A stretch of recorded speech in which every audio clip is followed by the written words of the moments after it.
last minute speaker here simply because I saw there was a vacant slot and I said, so this is hopefully going to be a more interactive thing, and there may be much more smarter people here. How many of you are small businesses or do have a small business part-time?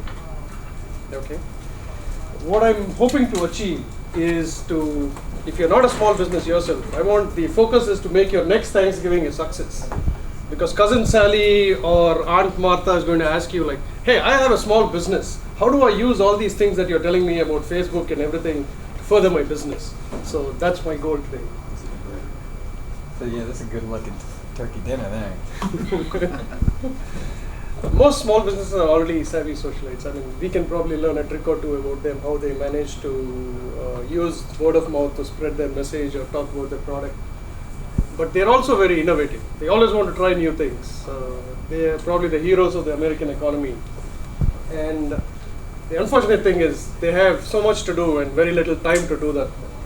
We have to recognize that when we actually go and talk to people. For example, we had a meetup in a Herndon bar.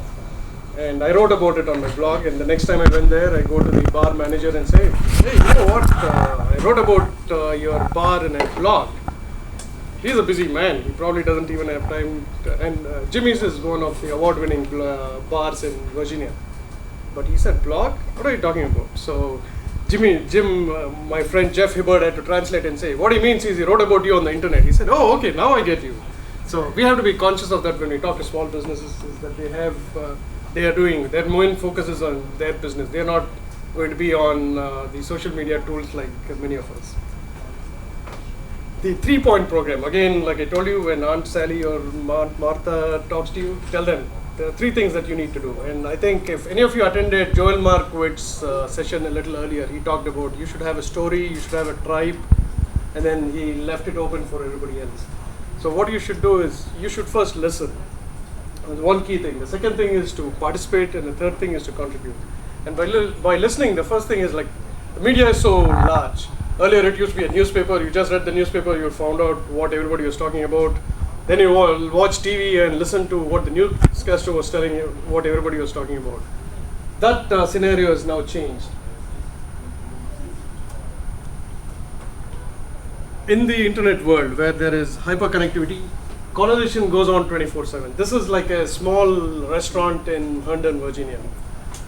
People are talking different things. I mean, not everybody is going to have the same viewpoint. That's the beauty of this is, in a newspaper, it is the editor is going to say, hey, what do you think? Is this or the reporter is going to say, I think this is a very positive measure, and that's his opinion. But here, everybody has an opinion. It's almost citizen journalism. So which one of those is you? I was going to say that you. So I cheated a little bit, and I put my own review here, which is on eatcurry.blogspot.com, which I said, hey, this is good. But everybody else say, some of them said it's not good, some of them said, hey, I like it, people behind the counter. But for a small business owner, it might be important for him to know what is the audience feedback. Just like any restaurant would give you a comments card at the end of the dinner, there are people who are going out and talking about you in the social media and saying things about you, good or bad. But still, it's something that a small business needs to know. Googling your own name is no longer. How many people here Google their own name? That's a good thing. I mean, a year ago, people would say, how many times a day? That starts to get to a bad thing. I'm not telling. How many people? Less than there's RSS. Right. What other variable keywords are you Google putting in that Alerts. search? Google Alerts, actually, which I'm going to. An ego feed. If you don't, you should. Yeah. You should own your own domain name, and Andy is here to talk about Yeah, there's some good Especially if your name is Shell Israel.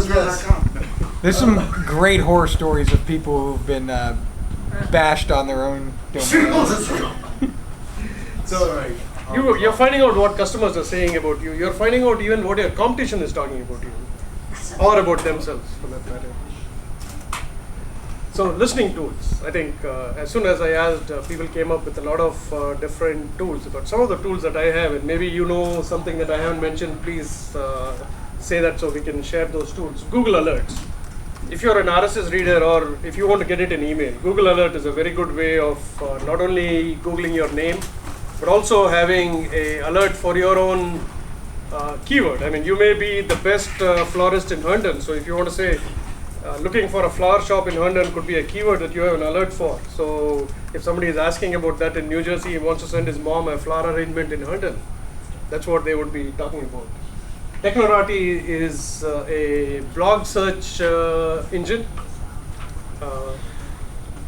You can actually look at what terms bloggers are using. I mean, if there's a particular keyword that a blogger has used in his blog post, you would get that. Twitter keyword tracking. How many here use Twitter? Does anybody not know what Twitter is? It's okay. It's because Twitter is a microblogging tool, just like I mean, people have compared it to IM, but the analogy I would use for Twitter is it's like a huge party that's going on. There's conversation that's going on, and you walk into a room full of people who are already talking to each other. You do what any normal social person would do, is go into the party, listen to which conversation you want to join, and just join that conversation. And I think that's the way people want instant gratification. It's no longer enough for you to write a blog post, wait for somebody to come back and comment on it. I think you want somebody to comment on it immediately. So you just say, hey, what do you think of this? And somebody comes back and tells you what exactly his opinion is. TweetScan is like a search engine for Twitter if you want to use it. Radian 6 is a commercial tool that's available on subscription. I would suggest that not for small businesses, but either small businesses who are heavily engaged in the media or medium to large corporations who want to do brand tracking. BuzzLogic is also another tool that's for similar to that. One free tool that replicates not all the functionality, but some of the functionality of Radian 6 and BuzzLogic is BuzzMonitor. You may have heard about it, developed by the guys over at the World Bank. Yeah. So for someone who's tech savvy enough to set up a Linux server and create an instance of this thing, it would be really free, cost-effective way of monitoring. Excellent tool. BuzzMonitor. And they've got a commercial subscription service for all. Oh, they do? Yep. For whatever reason, the World Bank actually started this project, and but you have to host it. They wanted to listen to the world around what they're saying about the World Bank. Because obviously there's a lot of controversy around what the World Bank does. They wanted to be able to say, okay, 60% of what's going on out there is positive, 40% is negative. How do we shape? Yeah. How do we shape the negative? I actually went over to the World Bank the day after the incident with Wolfowitz taking his socks off in the mosque and licking his cum. Yeah, well, it was just amazing looking at the spikes in traffic of things such as Wolfowitz dirty socks. Yeah. And they were horrified. With holes. With What? holes in them, right? Yeah, holes in them, yeah. But it was fascinating, to say the least. Hang out. So coming to the 3-point program, the second point is to participate. I mean, not every company should start a blog. It may not be for every kind of business, but it's a tool that you can use to. I'm sorry, I'm getting a little ahead of myself. This is about participation. So you have to participate in blogs where people are talking about the topic of your interest. It may be your specialty where you want to go and talk. You can comment and join the conversation there. An example would be if people want to host a party. I mean, all the time, Jill Foster, who is like manages meetups all over DC, keeps asking, hey, which is a good place for a meetup? And if you're a restaurant owner or if you have a place for meetup, you should go to her blog and say, would you like to try our place? We can actually have, that's kind of an example where, and by the way, she runs DC Media Makers with the iron fist. And, why not say, if you ever have a conference room or available space for DC Media Makers to host a mashup, we'd love to partner with you. Thanks for opening that door, Shashi. The other things are forums and community boards. I've gone and seen, like, there are niche forums. Florists have their own forums. Restaurants have their own. Have you ever heard of eGullet? It's egullet.com, Gullet. It's a place for all the restaurant owners, chefs, and foodies to meet. And that would be a forum or community board where a small business would go and join the conversation and also say, hey, I'm a small restaurant in Providence, Rhode Island, and my specialty is lobster or whatever. Online chats. People very often, like experts, come up and say that they have hold webinars or they hold online chats with some expert. I think that's a good place for you to start and also say that, and also put forward your identity that you're going to be there too. Answer questions. Is everybody, or I should keep saying, LinkedIn is another forum where you can actually answer questions. And that's a great way of getting your peers to understand what you do, and also to get new business in a way. You're not actually going there and saying, hey, my business is XYZ, but here's what I'm doing. But you're answering a question. Somebody may ask a question about the last thing was virtual secretaries, right? It's a new field. Nobody has heard of somebody being able to, until Tim Ferriss put his 4-hour work week book out. I never knew that you could actually do this, like have somebody who does the job for you throughout the night, and in the morning when you get up, you just see everything is done for you. So things like that are questions that are asked and answered, and that's how you get more information. Yahoo Answers, there must be a lot more that I'm missing out here, but these are the basic. I mean, my aim here is, it's just not a consolidated encyclopedia of all the tools there, but just basically something that I knew about and wanted to spread that. This is an example of where the forums is like, I found it very interesting to find like he wants to raise money for an automatic toilet cleaner, and he's very candid about it and says, here's my product, I think it's very cool. There are others who are talking about presentations, and this was actually an answer to Pistachio, who we all know on Twitter, where she's talking about how to do presentations. So the presentation should be entertaining. So I should probably start cracking a couple of jokes to make this more entertaining. The last one I thought was very, very interesting was happy to hear that I wasn't able to be of assistance. I mean, that is the response that was so interesting to this person that he put it on his blog or forum. The third point is to contribute. We have to tell our story. Some of that is, an example could be make a video of your expertise. If you're a pottery maker, I mean, that's so cool. If you're a restaurant owner, people are always asking, like, what does the chef make for his own family? Does he cook at home? I mean, what does he put in the lunchbox for his kids? So things like that are interesting, and you're not actually talking about your core business, which is running a restaurant, but at the same time, you're telling a story. You could talk about your employees. Maybe one of your employees is cycling around the United States for a year, and you've given him leave of absence. So that's a great story to say. You know what? John is in the Arizona desert today. Put it up on your restaurant blog or even your website. Share news and events. I'm just going to take Rohit Bhargava as a local blogger we all know.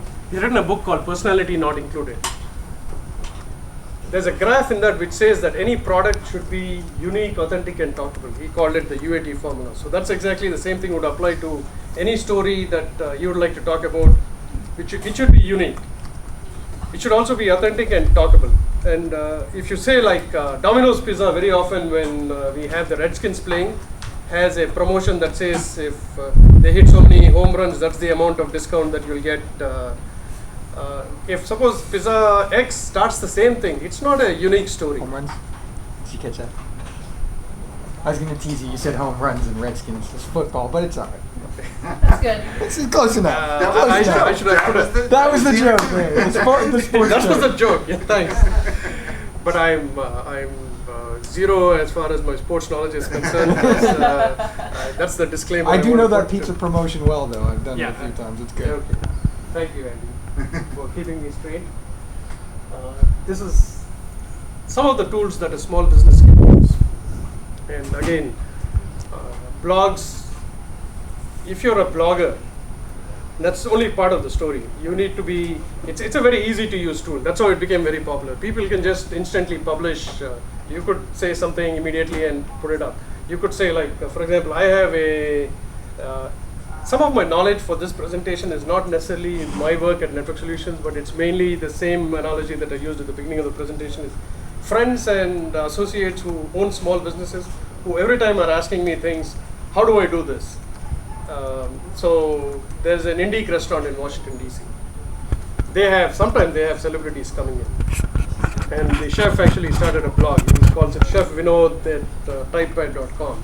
So he asked me like, what should I do? So if Hillary Clinton visits Indic, I think that's a story you should put on his blog, irrespective of what his political affiliation is. It's still an interesting story. He does say that Mayor Fenty takes carry out from his restaurant. I think that's very interesting for me to know, irrespective of whether I believe Mayor Fenty's tastes are the same as me. But I'm saying, hey, you must be doing something right for some of these people to be visiting your social networks, how to participate. I have more details on this, how you could use press releases to do this, social bookmarking, multimedia document sharing, and Twitter. Any questions so far? Shashi? So how, especially if the small business is local, do you think there's like a real unique opportunity to engage with the community at a real kind of human level with all these tools? I mean, is that the real value there? It's kind of, you're meeting people in your community. Does that build like a strong bond, like a real human bond? Is that kind of That's again, I'll use the restaurant analogy where some of these chefs go and demonstrate in places.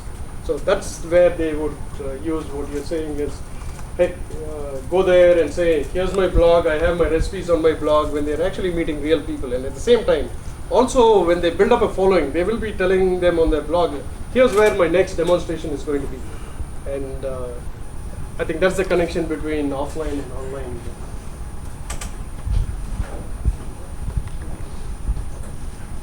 And Shashi, would you mind, you just brought up a great thought that reminded me of something. Would you mind if I shared something?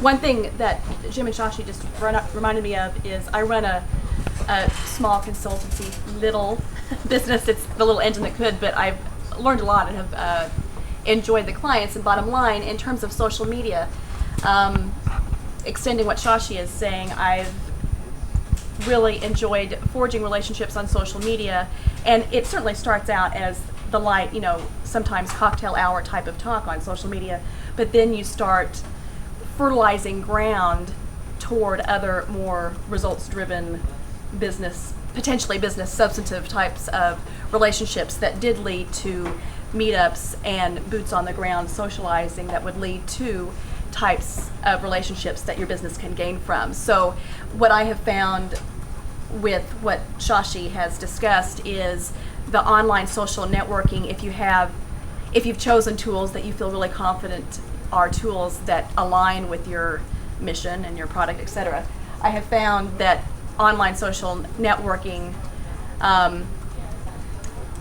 when it does lead to physical relationships, the nervousness, the newness to start a physical business relationship is removed. You're familiar with each other because you have corresponded online regarding different group-driven platforms or whatever. So you get, last night people walked up, or I would walk up to people saying, oh my gosh, you're such and such, because we knew each other via Twitter, etc. We knew where we're from, we knew what our business and other interests were to a degree, so that skipped a whole step of what do you do for a living, Right. What's your pet's name, and we started diving into more parallel interests.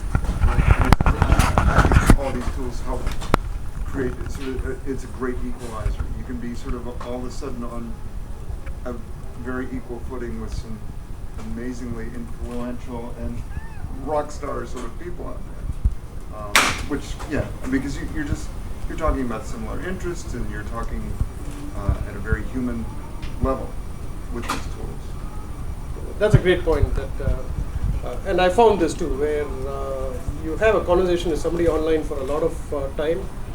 When you meet them offline, the conversation just starts. You're not redoing the introduction all over again. You're not even asking them anything about, you already know what they're doing and you just continue from where you left off. So that's a great equalizer.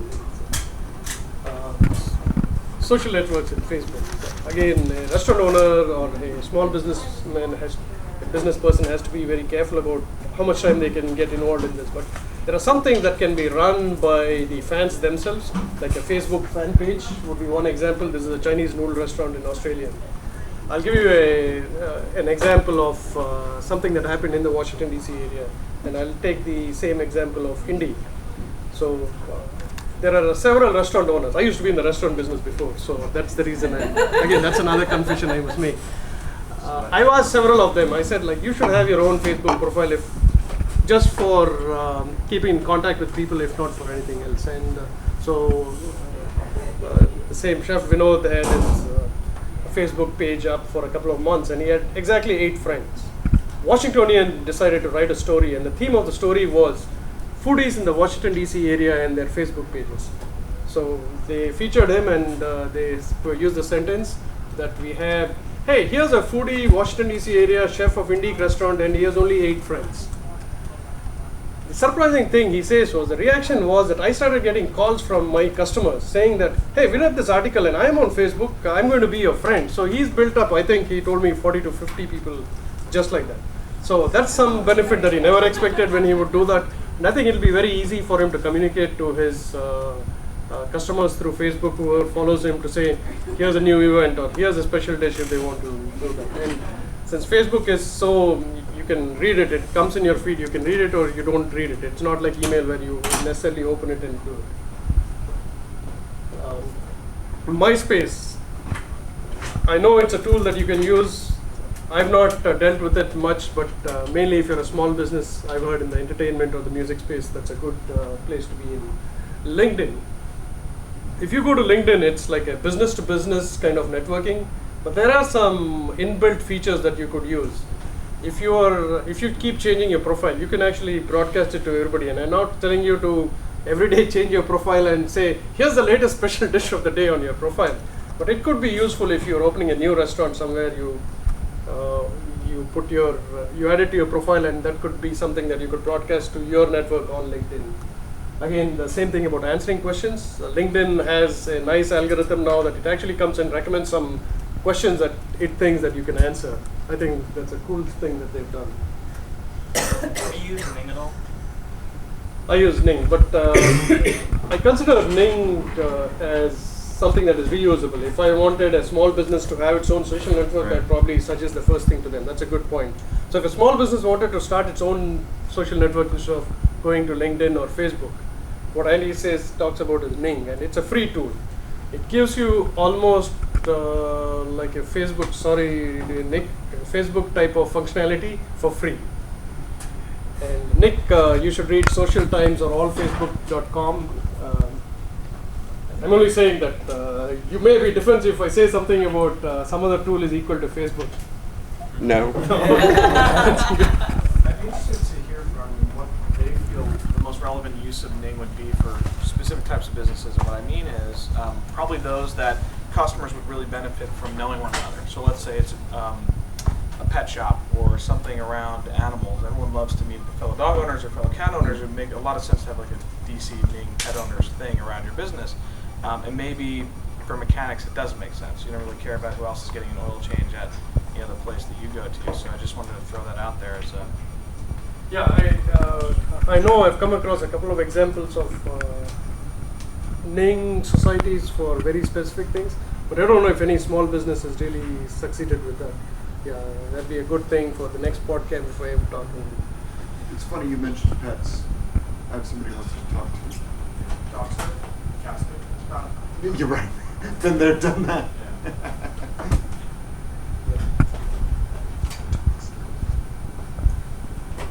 Press releases. This is something that every small business owner can now have a virtual press release. I mean, you don't need to go to a big firm to, and I'm not saying that you're going to be on CNN the next day, but at least there are chances that your local newspaper, the local journal, or the Gazette newspaper will pick it up if it can.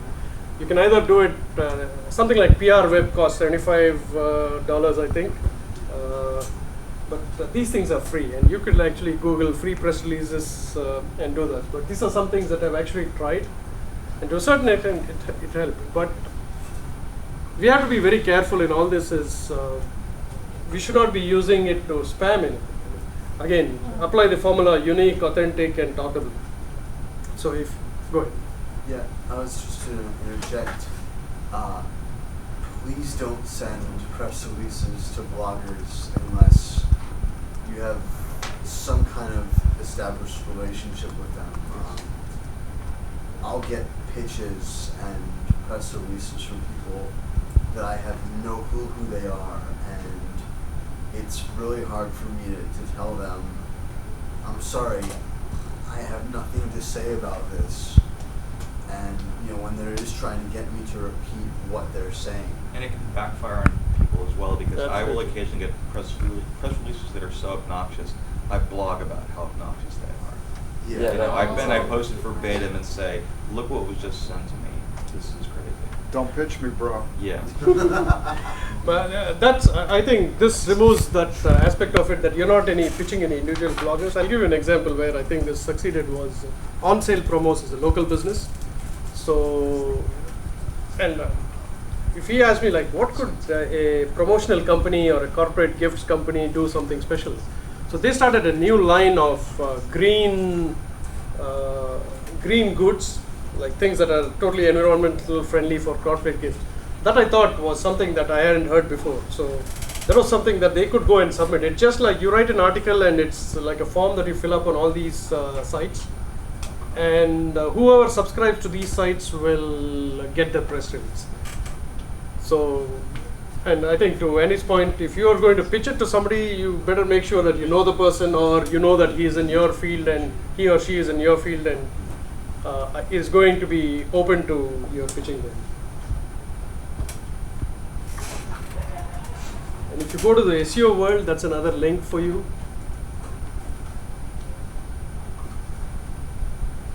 And Shashi, apologies, you might have said this at the beginning. Do you have your presentation posted somewhere? I'm going to post it on the blog that I run for Network Solutions called solutionsofpower.com. Sorry, I'm late. Well, no, that's what Podcamp is about. You can walk in, attend 2 sessions if you want. What was the You blog? even get a blinky pen for showing. What was your Oh, Solutionspower.com. What? How do you make a point? Sorry.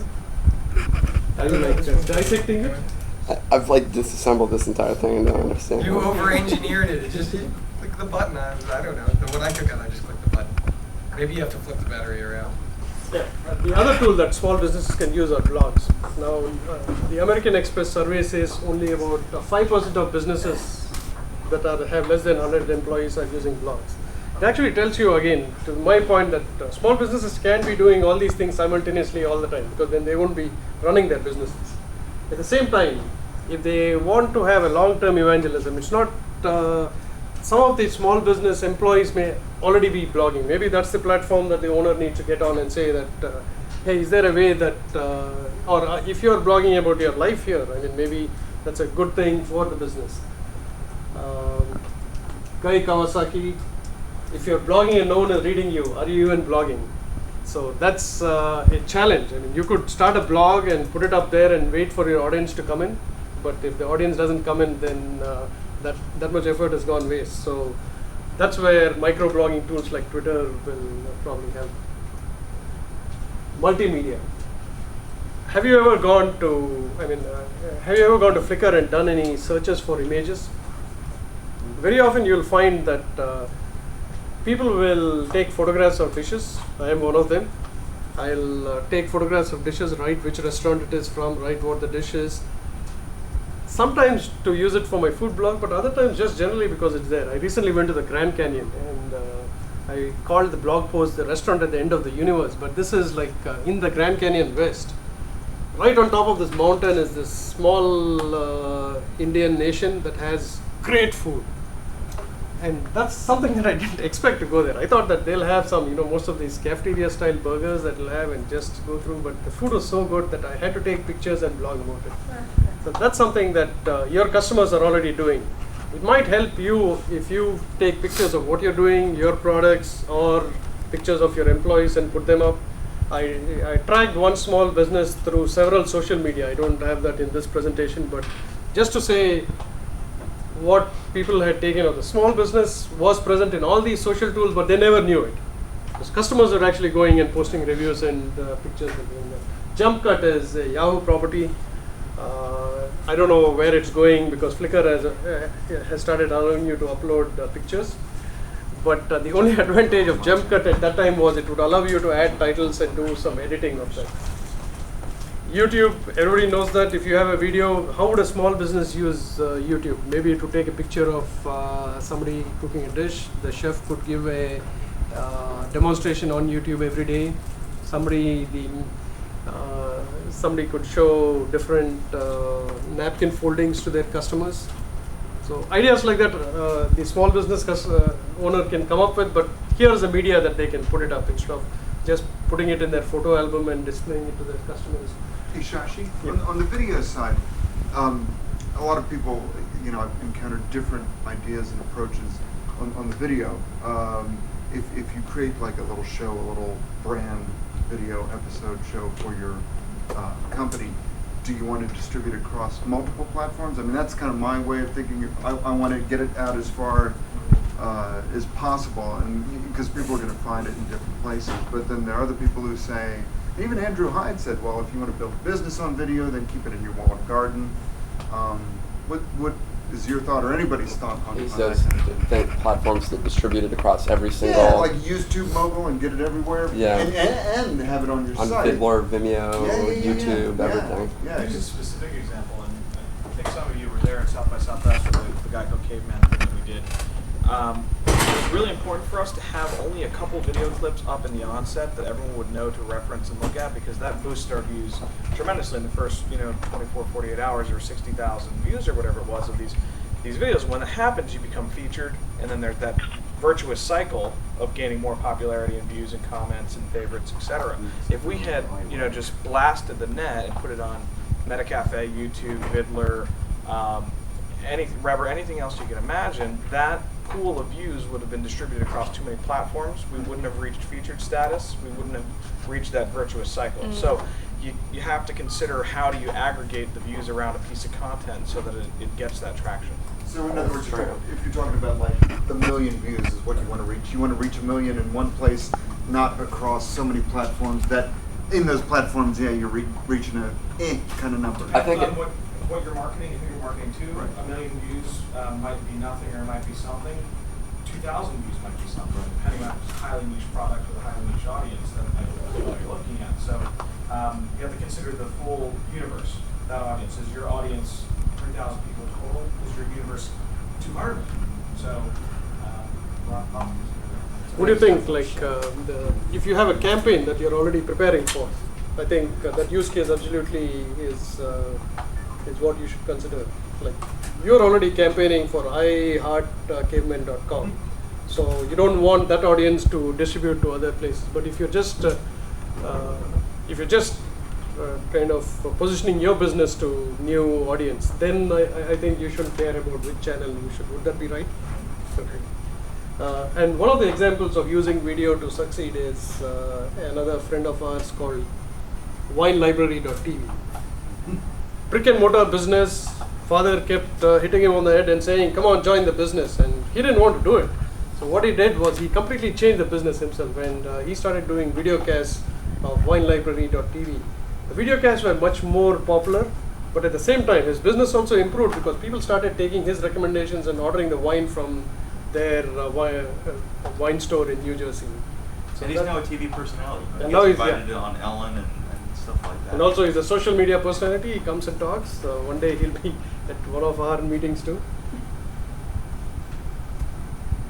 Social bookmarking. I think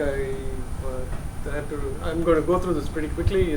This is just a way to share interesting things. It's very. I don't think it's ethical for you to keep bookmarking your website every day and say, "Hey, this has so many followers." But if you have an article that appeared in the Washingtonian or the Washington Post, I think you should absolutely go and bookmark it in any of these tools, just so that it's out there and people can see it. You don't think it's ethical to bookmark your own stuff? I mean, if it is just BombayBistro.com every day, I won't do that. But if it's an interesting article on Bombay Bistro where I say a personality visiting your place, or I mean, But at the same time, I mean, like articles, when you write an article. a magazine is different. I mean, yeah. No, but any website, like when you write an article, you never know which one's gonna succeed. Basically, I guess that's kind of. That's a good viewpoint. And even I can be like, oh, that man, I spent 5 hours on this thing, and then no one comments on it, and then I write like 3 sentences, and people are like, oh, wow, this is a good. Yeah, I see your point. Okay, yeah, that's a good view. Although I don't bookmark my stuff, but. Actually, I think I take your point. I was only trying to say that if you don't have anything interesting in that post that you're trying to bookmark, just don't do it, because people are going to look and you'll not have any value. But at the same time, if you bookmark interesting things, you'll find other people connecting to you in that social network and saying, hey, this guy actually bookmarked interesting thing. So I think it's a judgment call to social aggregators like Dig, Mashable, and Mix. You can actually use the last three for, it'll be on our site, so I'll make sure you get this. And I have my cards here. If anybody wants to send me an email, I can email this presentation too. Quickly, these are like document sharing tools. Like if you have your carry-out menu for a restaurant, I mean, you should post it here just in case people are searching for any of these things. Or if you have recipes that you want to put, if you have checklists for your customers, you're a tax consultant and you tell everybody, here's the documents that I need you to bring for tax. They may be useful for everybody else. If you go to any of these share, the first one is sharing PowerPoint presentation. The DocStock and Scribed share all kinds of documents. Scribed actually even turns your document into an audio cast. So that's one thing that you can use. I'm going to quickly go to microblogging. It's like the next step after you start blogging, because here's something that you can instantaneously get people to talk to you and say, hey, give me some feedback. Once you have a network of people that you know, it could be somebody you met already, or it could be total strangers that you're following. I probably started following a lot of Washington DC bloggers just because I wanted to know local people first, and then slowly started following them, following the conversation. Just like I couldn't go into any room and start selling things and nobody would pay any attention to me, but at the same time I could just go and join in their conversation and give them feedback, and a few days, weeks later, they would actually return the favor to me. So that's what you could do in the microblogging tools. I have a real life example of how a small business helped it, but I'm not. Should I show it now or should we do questions now? Let's show. Work it.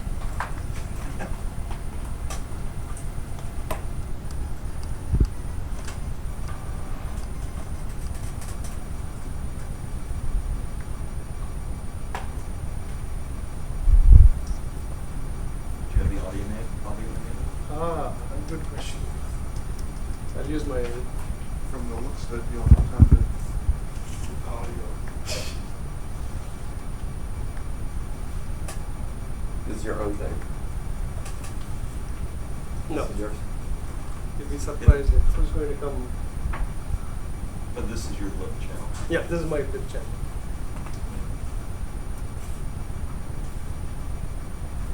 It may not work. I tried playing a web TV earlier. I'm in New York City. Sorry. It's working. It's working, but Oh, is the wrong one? the actual story was. So, this is, I mentioned earlier about some of us know called Pistachio. All right, so here at South by Southwest with the famous Shashi from Maybe I'll skip this. But she has a story where she is, for 15 years, she's talking about presentations to companies, helping companies give good presentations. And then a year later, she joins the social media and she doesn't come and say that. and I am more fit and better known on Twitter as Pistachio. And Sorry.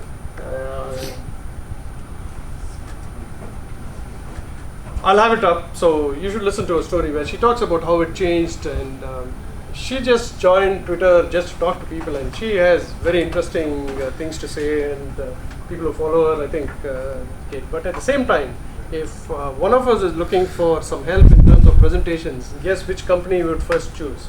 We'd probably go to her company, just like we would go to Peter Corbett's iStrategies for any multimedia or ad making films. So that's the advantage. I mean, it's almost like if you knew friends throughout your life, you'd probably go to them first to ask about business. The same thing that relationships in the social media will help you establish. So that's the blog that I'll put this presentation on. And I'm on Twitter. I have several blogs, but you can start with one of them if you're ever interested. So questions. Have I helped? Do you think you have enough answers when you go to Thanksgiving dinner and you can answer them? It's really good. Okay. You know what? It actually wasn't a question. It was just a comment reminded me on. But go ahead first. I have kind of a question, comment, observation as well. What I like about Twitter is that it's the smartest people in the room. I mean, very, very smart, influential people who do very cool things like write code and design and web strategy and marketing and venture capital, and it's amazing the mind share that goes on there. Sure, is there a lot of noise on some of these social networks and some of these communications tools? Yes. Is there some great benefit in getting to know some of these people and never coming out and saying, hey, I want this from you, or I want to get to know you because of this? No, I want to get to know you because you seem pretty cool. Then those other things can happen where you can develop a business relationship, and people are much more open to that than later, I think. Go ahead. My business is consulting nonprofits. So I may be the gateway to technology, which is stunning to me. But there's some nonprofits that just are so mission driven that they forget that you need to learn a little bit about how to reach, other ways of reaching out. It will always be face-to-face, personal connection first, but there's so many things that can enhance that experience. So what I'm trying to do is actually figure out a way to communicate what it is that you're communicating to me. I'm going to learn about these different types of social networking opportunities, and then I filter that out and say, well, this is what's going to really work for nonprofits, nonprofit leaders, mostly in the environmental community. And then I get to decide, and I'm then the guru on that because I've niched it, so it's meeting that need. Do you have any suggestions on that niche type of nonprofit, small, real small, local, regional nonprofits that I know a lot of this would be applicable? And some of my clients already have YouTube embedded in their website and have blogs, but they're the ones that are in DC. I live on the Eastern Shore of Maryland, and I have friends who don't have internet connection because they live so far away from any DSL line. But so that's exactly where Twitter would fit in. What's that? I think Twitter would fit in. Like if you start, I don't know if you're already on Twitter, but if you're not, if you start getting friends, this is where I would use it. Yeah. I would just say like, hey, any nonprofits out there who would like to answer a question for me, and you say yes, and then you just say, here's my question. Would this message fit best in a video, or would this message fit best in an audio? right. And people actually stop doing what they're doing, and that's the amazing thing in the social media world, is people stop doing what they otherwise would be doing and answer your question. And that's happened several times. Like there's one non-profit out of Miami, which is emailermilitary.com, I think. Two people just started a kind of organization just to send gifts to soldiers overseas. So people like that, there are a lot of people on Twitter who do that. Danger. And Blonde by Design. Blonde by Design. By the guys in Afghanistan. Yep. They told me there's a story. Can I share a little story behind that? I work for NBC News, and I went to Afghanistan with the Secretary of Defense, and Blonde by Design is her Twitter name, said, Jim Hunn, when you're going over to Afghanistan, would you find a soldier over there that we could send some gifts to? And I'm like, okay, sure. So I go over to Afghanistan. We're following around the Secretary of Defense, and I'm like, crap, I gotta find a soldier. So with a little bit of downtime, I'm like, hey, you there, come here. Gifts. Yeah. All right. Give me your name, give me your email. I got to do this. We got to get you gifts, okay? Thanks, bye. Okay, I get on the plane. I fly back home. I direct message Blonde by Design this guy's email, and I'm like, okay, I'm done.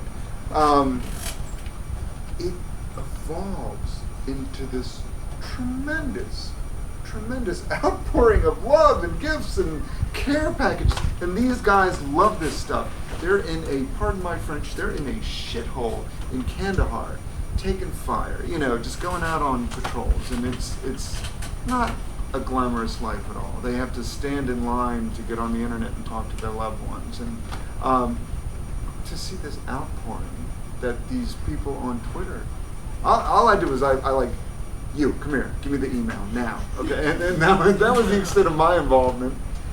And everybody else they were making things and sewing things and putting gift bags together. All for this one guy? And his troops. And then I think it evolved beyond that. And it was just amazing. So, I'm sorry. No, that's a great That was, yeah, that was neat. marketing strategies for nonprofits, especially in the interactive space. If you go to script.com, which is one of the girls that Shashi had put up, and type in marketing plan walkthrough plus foundational interactive strategies, you'll find a book that I wrote a couple years ago just for nonprofits on interactive strategies. And it'll walk you through pay-per-click and SEO and social media and online advertising and everything that you just need to kind of digest in the first place. And then when you have your clients, you say, okay, I think some of this makes sense for you based on what you guys do. This other stuff doesn't. It'll give you like a nice little 40-page primer. I'll ask you after this. This is why you add Corbett 3000 to your Twitter list. That's When he joined Twitter, that's his Twitter name. Go ahead. That was pretty prior to my involvement in Twitter. Right, That was a lot of right. Sans. One thing I want to point out is what these guys are saying. When you get on Twitter, you're not going to have any friends. You're not going to have any followers. You need to follow Jim and Shashi and Jill and Corbett and, well, there are other people here too. But, you know, don't just follow everyone you see. You know, follow some people and see who they're adding. When you do add the person's name, that's like directing a message at them, but everyone else can see it too. See who they're conversing with. Click on their profile, see who they're following, and branch out like that. But again, don't follow everyone. Once you get a core, I would say minimum 40 or 50 followers or people you're following. I personally try to cap mine at around 150. If I get more than 150, I can't deal with how much is going by. But I would say 50 to 100 is a core group, and then you have enough people that if you say, hey, I need help on X, you might get 4 or 5 responses. We should ask Tammy and Mark to unlock the Podcamp DC wiki so people can go and list their Twitter names. That's a good idea. Because I don't know why it's locked, but I noticed yesterday it was, and a lot of other events I go to now just let people have a wiki where we can all list our Twitter accounts, so it's easy to find them. Twitter becomes a lot beneficial when you have your core group of followers and people following you, and then you'll see a lot more benefit than when you first get signed up. Also, earlier today I set up a Twitter account called Podcamp Tweets, all one word, and what it does is it automatically scans for other posts within Twitter that mention Podcamp DC as one word, and it reposts them. So if you subscribe to that, or if you just search for Podcamp DC on tweetscan.com, you can see a list of all the people who've been at Podcamp who've been tweeting from here. So it's another easy way to just find some interesting people. Hey, was that a script that you wrote? Or is it No, I'm just all I'm doing is I'm grabbing the RSS feed from TweetScan and I'm running it through twitterfeed.com, which isn't perfect. I'm actually trying to convince some of my NPR Tech Geek friends to create a script so it updates more than every 30 minutes, which is what that system does. Because I'll be talking about this in the next session, but I use the same technique to create a Twitter group for NPR fans, a particular show of ours that uses Twitter a lot. I think we are short of time. Just the main takeaway here is that small businesses already have their own marketing channels, which I'm sure they are successful. But here's something that they could also use. The only investment here for now is time, not money. And it's also a way to have long-term customer relationships. And all these tools could morph into different, like even customer relationships with them, like Facebook. They keep having a huge network of people that they can talk to. Thank you very much, everybody. Oh, thanks. Thanks, Kathy.